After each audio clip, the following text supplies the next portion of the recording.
భవిష్యత్తు భరోసా కోసం ఆస్తుల కొనుగోలుకు ప్రజలు మక్కువ చూపుతున్నారు. సామాన్యుల నుంచి సంపన్నుల వరకు రియల్ ఎస్టేట్ రంగంలో పెట్టుబడులు బెస్ట్ అంటున్నారు. తమకు ఓ సొంతిల్లు ఉండాలని కలలు కంటున్న హైదరాబాద్ వాసులు తమ ఆదాయంలో పొదుపు మంత్రం పాటిస్తూ ఆ కలను నెరవేర్చుకుంటున్నారు.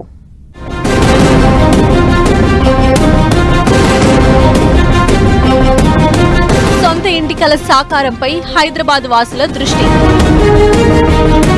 గత కొన్నేళ్లుగా జీహెచ్ఎంసీలో పెరుగుతోన్న నిర్మాణాలు. పొదుపు మంత్రం పాటిస్తూ ఇంటి కొనుగోలుకు ప్రజలు ప్లాన్. అద్దెతో కలిపి మరికొంత సొమ్ముతో ఈఎంఐ చెల్లించేలా ప్లాన్. సొంతిల్లు ప్రతి ఒక్కరి కల. లైఫ్ లో సెటిల్ అవ్వడం అంటే చాలు, చిన్నదో పెద్దదో ఏదో ఒక ఇల్లు కలిగి ఉండాలని ప్రతి ఒక్కరూ కోరుకుంటారు.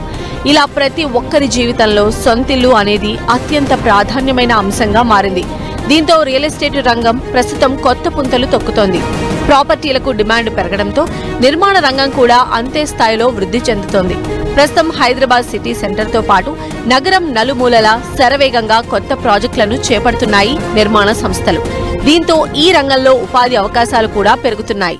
రాబోయే 6 months లో ఈ గవర్నమెంట్ రియల్ ఎస్టేట్ రంగానికి ఇట్లాంటి ఎన్నో ప్రారంభించాల్సి వస్తుంది. అప్పుడు ఆటోమేటిక్గా డిమాండ్ పెరిగినప్పుడు ఆటోమేటిక్గా రేట్లు పెంచడం అనేది సహజంగా జరుగుతుంది. కాబట్టి మీరు కానీ ఒక 4-5 నెలలు కానీ ఆగారంటే రేట్లు విపరీతంగా పెరిగే అవకాశం ఉంది. రియల్ ఎస్టేట్ రంగంలో ఇప్పుడున్న మార్కెట్ రేపు ఉంటుందని మనం చెప్పలేం. కాబట్టి మీరు కొనుక్కుండే వాళ్ళకి ఎవరికైనా ఇదే మంచి టైము. ఇప్పుడు పెట్టుబడి పెడితే మీకు ఖచ్చితంగా లాభాలు వస్తాయి అనేది మా అంచనా.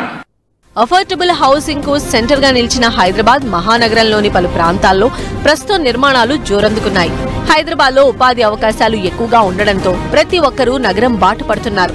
తమకు వచ్చే ఆదాయంతో పొదుపు మంత్రం పాటిస్తూ సొంతింటి కలను నెరవేర్చుకునేందుకు ప్రజలు ప్లాన్ చేస్తున్నారు. ఉన్న కొద్దిపాటి మొత్తాన్ని డౌన్ పేమెంట్ చేసి బ్యాంకుల నుంచి లోన్లు తీసుకుని సొంతింటి కొనుగోలు చేస్తున్నారు. ముఖ్యంగా సామాన్య మధ్యతరగతి ప్రజలు అద్దె ఇంటికి గుడ్ బై పలుకుతున్నారు. ఈ రోజుల్లో ఎక్కువ మంది మిడిల్ క్లాస్ వాళ్ళు కావచ్చు, ఎవరైనా కూడా ల్యాండ్స్ మీద ఎక్కువ ఇన్వెస్ట్ చేయడానికి ఇంట్రెస్ట్ చూపిస్తూ ఉన్నారు.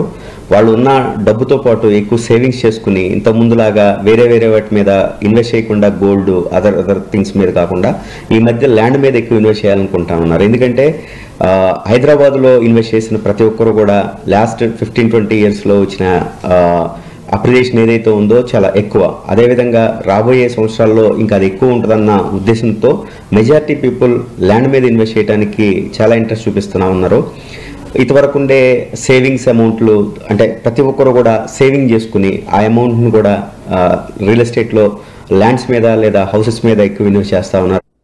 ఇక ప్రాజెక్టులను బట్టి కొన్ని సందర్భాల్లో 10%, మరికొన్ని సందర్భాల్లో 20% వరకు డౌన్ పేమెంట్ తో బ్యాంకులు రుణాలు ఇస్తున్నాయి.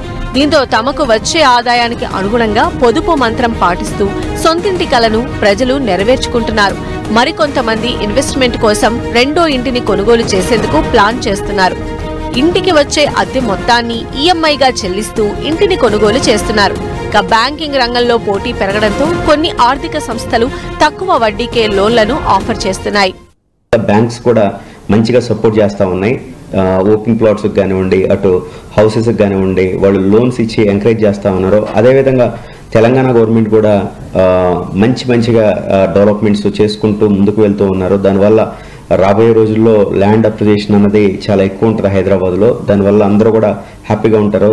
ఇప్పుడు పరిస్థితుల్లో చూస్తే రాబోయే రోజుల్లో రీజనల్ రింగ్ రోడ్ అన్నది Telangana real estate game changer.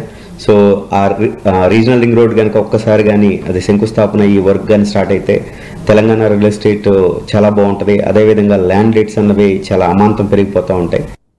Cosmopolitan నగరంగా హైదరాబాద్ మారడంతో ప్రస్తుతం నగరంలో ఇళ్లకు డిమాండ్ అమాంతం పెరిగింది.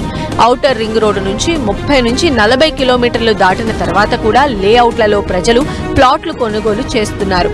మొత్తం మీద తమ ఆదాయంలో పొదుపు శాతాన్ని పెంచుకోవడమే కాకుండా ఈజీగా ఈఎంఐలు చెల్లించే వారి సంఖ్య నగరంలో భారీగా పెరుగుతోంది.